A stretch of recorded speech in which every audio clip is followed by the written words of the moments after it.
बहुत सुंदर जो भाव है लोगों के यहाँ पे, क्योंकि वहाँ पे इतनी संख्या और इतनी ठंड है, उसके बावजूद इतनी भीड़, इतनी संख्या, इतनी भक्ति, इतनी श्रद्धा। तो मेरे लिए तो बहुत ही अद्भुत अनुभव रहा, मुझे बड़ा अच्छा लगा। बस ठंड बहुत लग रही है। अच्छा, ये महाकुंभ का क्या महत्व है? सारे इस महाकुंभ में लोग क्यों आते हैं? देखिए, ऐसे तो कथा का महत्व ही है, हम सभी जानते हैं कि 4 स्थानों पर अमृत की बूंदें गिरी थी, तभी से महाकुंभ लगता है। हरिद्वार, नासिक, उज्जैन और प्रयागराज। तो वो अनुभव तो है ही, कथा का महत्व तो है ही। बाकी जब आप इतने श्रद्धालुओं को एक साथ देखते हैं, एक एनर्जी यहाँ पर क्रिएट होती है, वो एनर्जी आपको हर जगह नहीं मिलती है। जब इतनी श्रद्धा, इतनी भक्ति, तो जिस तरीके का ऑरा यहाँ क्रिएट हो रहा है, ये आपको हर वक्त नहीं मिलेगा, ये आपको यही 1 महीने महाकुंभ के दौरान ही मिलता है। आप ऐसे साधारण दिनों में आइए, आपको नहीं फील होगी वो एनर्जी जो अभी फील होती है। तो ये एक अलग महत्व है कि आपको आध्यात्मिक ऊर्जा महसूस होती है यहाँ पर। प्लस जब आप डुबकी लगाते हैं तो एक भाव है व्यक्ति के, मेरे पाप धुल जाएंगे, भगवत प्राप्ति हो जाएगी। तो वो भी भक्ति है, अपनी अपनी श्रद्धा है सभी की। तो आप आइए, आपको बहुत सी चीज़ों का अनुभव होने वाला है। युवा देश विदेश से काफ़ी लोग भी आए हुए हैं इसमें पार्टिसिपेट। जी, बहुत अच्छी बात है। जैसा मैंने कहा कि आप आइए, आपको बहुत अच्छा अनुभव होने वाला है यहाँ पर। आपको सब कुछ मिलेगा यहाँ पर, आनंद है यहाँ पर, ज्ञान है यहाँ पर, अध्यात्म है यहाँ पर, संस्कार है यहाँ पर, संस्कृति है यहाँ पर। सबका मेल अगर कहीं हो रहा है, अभी तो अभी प्रयागराज में हो रहा है, तो आप सभी ज़रूर आएँ। हंस बनिए, मोती चुनिए, मैं तो कहूँगी। आप ज्ञानी जनों को हमेशा देखिए, होता तो हमेशा से, कोई पहली बार नहीं है, और किसी भी क्षेत्र में होता है। मैं कहूँगी आप सिर्फ धर्म को ही क्यों कहते हैं कि धर्म में ये, हर क्षेत्र में कुछ ना कुछ सही, कुछ ना कुछ गलत हो रहा है। हमारा काम है अच्छे को चुनना और बुरे को नज़रअंदाज कर देना, रादर देन वहाँ नफरत पैदा करना या वहाँ गलत बातें कहना। लेकिन तो यही बात है कि आप हंस बनिए और मोती चुनिए।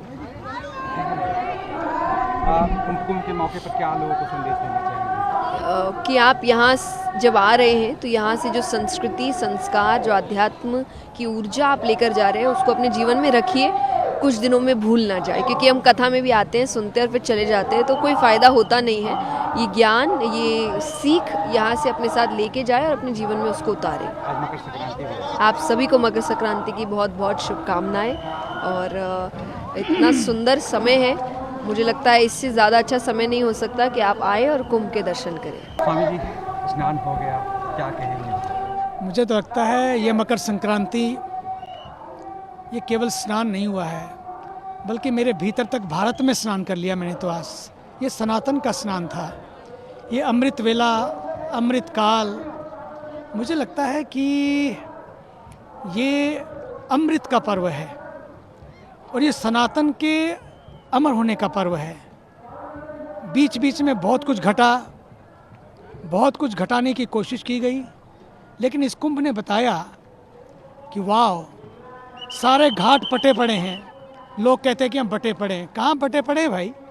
सारे घाट पटे पड़े हैं। करोड़ों कल, करोड़ों आज, करोड़ों आ रहे हैं। मैं तो निमंत्रण देता हूँ, आओ कुंभ चलें। यहाँ 2 दिन में हमने देख लिया, कोई घाट का कोना खाली नहीं है और कोई घट का कोना खाली नहीं है। हर घाट पटा है, हर घट में लगता है कि बस ठाकुर ही रमा है। तो मुझे तो ये लगता है आज हमें ये देखना होगा, इस संगम के तट से हम क्या संदेश देना चाहते हैं। एक ही संदेश है, सनातन का संदेश यही है, सनातन का ये संगम सदैव गंगा के पावन प्रवाह की तरह प्रवाहित रहे। और जिस ऊर्जा के साथ आज अगर हम देखते हैं कि उत्तरायण में सूर्य ने दिशा बदली, ये उत्तरायण की दिशा नहीं है, ये हमारे जीवन की भी दिशा बदलने का समय है। आप देखते हैं कि जब दिशा बदलती है, गति बदलती है, तो मति भी बदलती है। इस देश को गति भी बदलनी है, मति भी बदलनी है। और जैसे गति और मति बदलेंगे, सारा माहौल बदलेगा और सारा मुल्क बदल जाएगा। और अंतिम बात, मुझे लगता है कि आज से दिन बड़े होने लगते हैं। दिन तो बड़े हो जाएंगे, क्या हम भी बड़े हो पाएंगे? दिन बड़े हों लेकिन दिल भी बड़े हों, समय आया है, भारत के पास यंग दिल इंडिया है।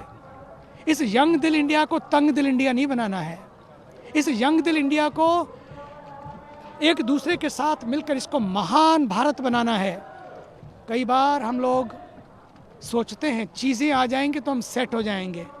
भैया, चीज़ें आ जाने से लोग सेट नहीं होते हैं। चीज़ें आ जाने से लोग सेट नहीं होते हैं। जब हम भीतर के यथार्थ को समझ लेते हैं तब हम भी सेट हो जाते हैं। संसार भी सेट हो जाता है। संसार सेट हो के ना हो, लेकिन हम जरूर सेट। आज संगम के स्नान ने बताया, things may go up and down but you should not go up and down. भीतर की डुबकी जो संगम में लगी, वो भीतर के संगम को भी आज खोल दे। और बस आज यही कहता हूँ, इस तट से भारत का हर व्यक्ति और विश्व का हर व्यक्ति सुखी रहे, मस्त रहे, स्वस्थ रहे। बस यही मंगल कामना है। और अंत में मोदी जी को, जो इस देश के अद्भुत व्यक्ति हैं, ये मोदी और योगी की जो जोड़ी है ना, इस देश में योग पैदा करने के लिए आई है। इस देश में एक नया योग खड़ा करने के लिए आई है। और आपने देखा होगा कि यूनाइटेड नेशंस में गए तो वहाँ योग दिवस हो गया, और जब पहला विचार दिया, अब ध्यान दिवस भी मनाया जाने। 21 जून को जब सबसे बड़ा दिन होता है, उस दिन योग दिवस हो गया। और अब जब सबसे छोटा दिन होता है 21 दिसंबर को, उस दिन ध्यान दिवस मनाया जा रहा है। ये है भारत बदल रहा है।